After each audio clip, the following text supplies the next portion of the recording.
अजीजो अहबाब, दम के हैं सब छूट जाते हैं, जहां ये तार टूटा सब रिश्ते टूट जाते हैं। मौत की सख्ती का हाल वही जाने जिस पर गुजरती है या गुजर चुकी है, दूसरों को उसके हाल की कुछ खबर नहीं। जब तक उससे वास्ता न पड़े तो वो सिर्फ अंदाजा और कियास ही लगाया जा सकता है। बदन के जिस हिस्से में रूह नहीं होती उसको काटने से तकलीफ नहीं होती। जिस तरह से बदन की जो खाल मुर्दा हो जाती है उसको काटने से कोई तकलीफ नहीं होती, लेकिन जिस हिस्से में जान होती है उसमें जरा सी सुई चुभ होने से या उसमें कुछ लगने से भी तकलीफ होती है।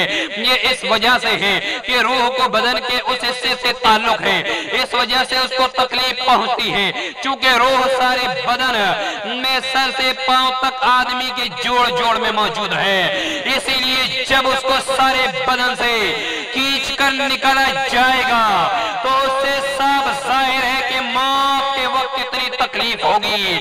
अगर किसी जिंदा आदमी का कोई हिस्सा काटा जाए तो कितनी तकलीफ होगी, इससे अंदाजा कर लीजिए। और अगर वो हिस्सा मुर्दा हो, उसमें रूह ना हो, तो उसको काटने से जरा सी भी तकलीफ नहीं होती।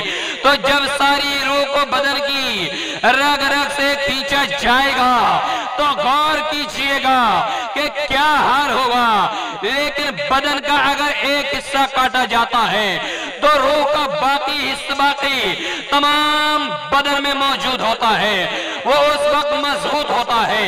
इस वजह से आदमी चिल्लाता और तड़पता है। मगर जब पूरी रूह खींची जाए तो उसमें फिर कमजोरी होने की वजह से इतनी कुव्वत नहीं रहती कि वो कुछ तड़पे या आराम पा सके।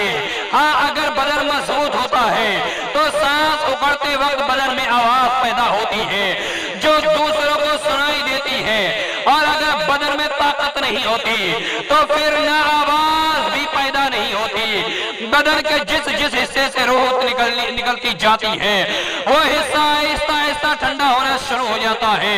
अल्लाहु अकबर कबीरा। जरा अंदाजा तो कीजिए, तारीख गवाह है, तारीख शाहिद है। अल्लाहु अकबर कबीर। सबसे पहले उसके पांव ठंडे होते हैं, इसलिए कि रूह सबसे पहले पांव की तरफ से निकाली जाती है और वहां से निकलकर फिर मुंह के जरिए से जाती है, फिर पिंडलियां ठंडी होती है, फिर राने। इसी तरीके से हर हिस्सा ठंडा होता रहता है और हर हिस्से को इतनी ही तकलीफ होती है जितनी कि उसको काटने से होती है। यहाँ तक कि जब रूह हलक तक पहुंचती है तो आंखों से नूर जाता रहता है। अल्लाहु अकबर। जिस वक्त मलकुल मौत दिल की रग को छूती है उस वक्त आदमी का लोगों को पहचानना खत्म हो जाता है, जबान बंद हो जाती है, दुनिया की सब चीजों को भूल जाता है। अगर उस वक्त आदमी पर मौत का नक्शा सवार न हो तो तकलीफ की सख्ती की वजह से अपने पास वालों पर तलवार चढ़ाने लगे। बाद रिवायतों में आता है कि जिस वक्त सांस हलक में जाती है तो शैतान उसके गुमराह करने की कोशिश करता है। अल्लाहु अकबर।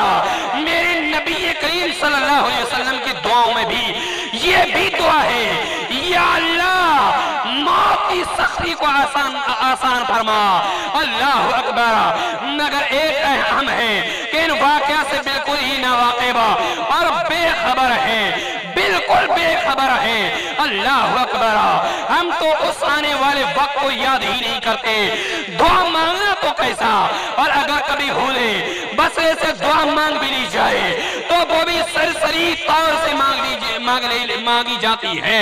अल्लाहु अकबर।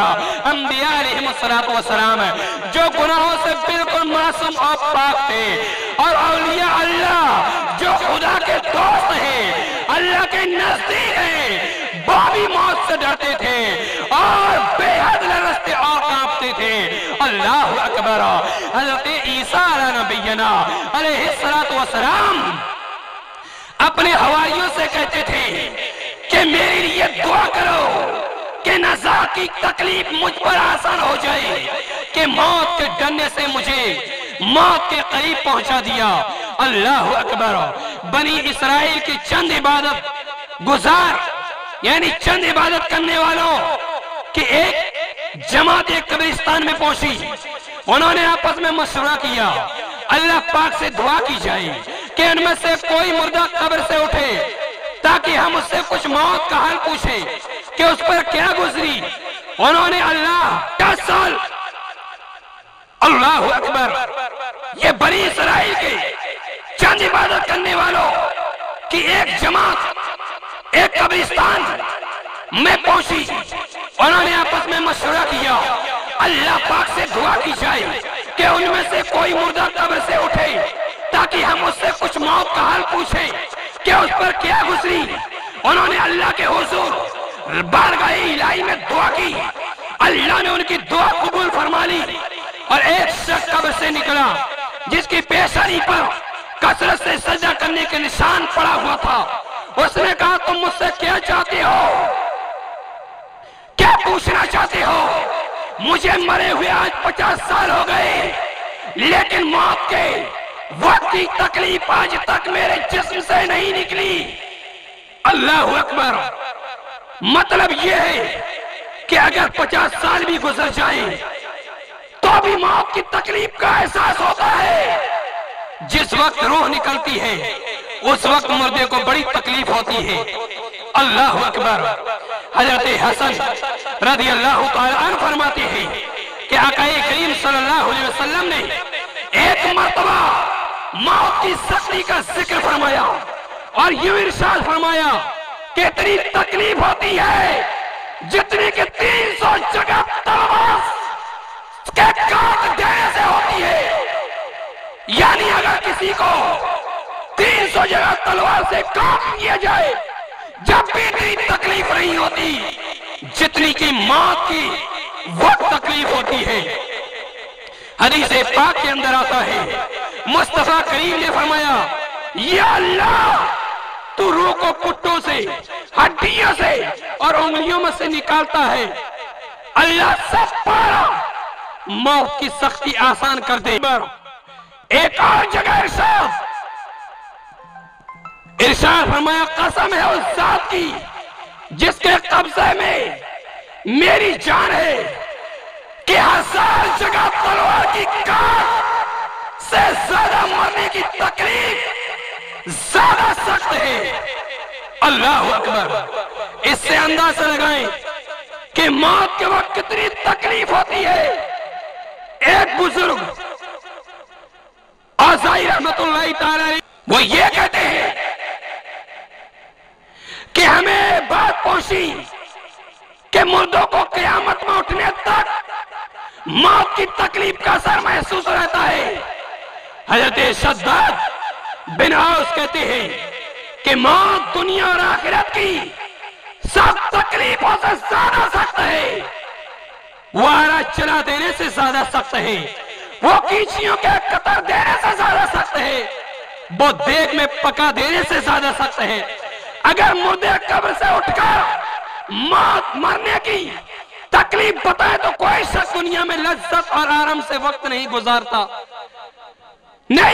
سکتا اور میٹھی نیند نہیں سو سکتا. اللہ اکبر. ایک واقعہ آپ کے سامنے ذکر کر رہا ہوں.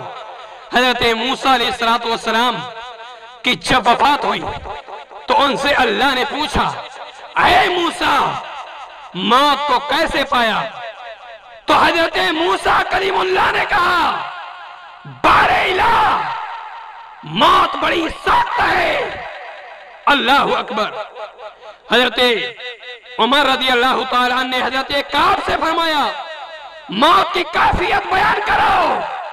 انہوں نے عرض کیا یا امیر المؤمنین جس طرح ایک کانٹے دار ٹہنی کو آدمی کے اندر داخل کر دیا جائے, جس کا ساتھ بدن کا حصہ لپیٹ دیا جائے پھر ایک دم اس کو کھینچ لیا جائے, اسی طریقے سے جان نکلتی ہے. استغفر اللہ فی امان اللہ اللہم اعنی علی غمرات الموت وسکرات الموت. یا اللہ موت کی سختیوں کے اس موقع میں ہماری مدد فرما.